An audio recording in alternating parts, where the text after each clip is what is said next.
a tyrant. We used to compare the strength of our democracy to communist dictators. That's what we're dealing with right now in Donald Trump.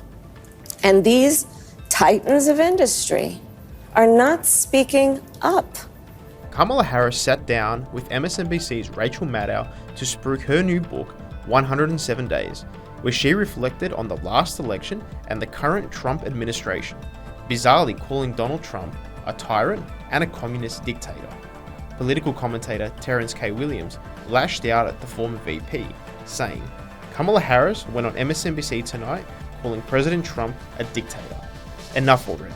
These weak, recycled talking points are worn out and pathetic. Every time they say this garbage, all it does is rip the country apart even more. If Kamala and her buddies actually cared about America, they'd stop fear-mongering and start fixing the mess they've created. But division is all they have left.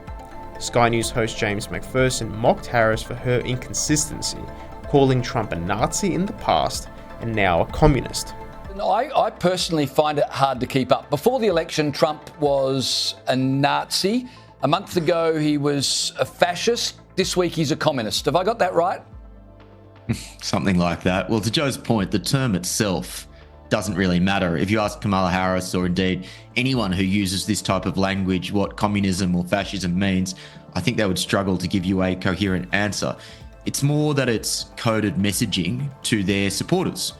They are trying to say that conservatives are dangerous, that they're extremists, and as a result of that, you can't reason with an extremist. You can't debate them, you can't argue with them, so it is acceptable to either censor them, to suppress their speech, or yes, to engage in political violence. There is a permission structure in this language, James, that enables political violence in a way that you do not see on the right. Rachel Maddow then pressed Harris on her decision to overlook Pete Buttigieg as her running mate at the last election, seemingly because he was gay. To say that he couldn't be on the ticket effectively because he was gay is hard to hear. No, that's not what I said. That he couldn't be on the ticket because he is gay. My point, as I write in the book, is that I was clear that in 107 days, in one of the most hotly contested elections for President of the United States, against someone like Donald Trump who knows no floor,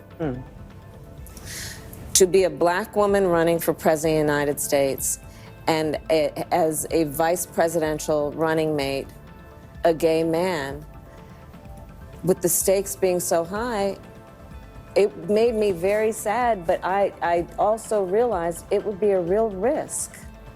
Online commentator Ian Miles Chong clapped back at Harris, saying, so she went for a dumb, idiot, white guy stereotype in the form of Tim Walz, instead because she assumed white voters are racists and homophobes, and she still lost.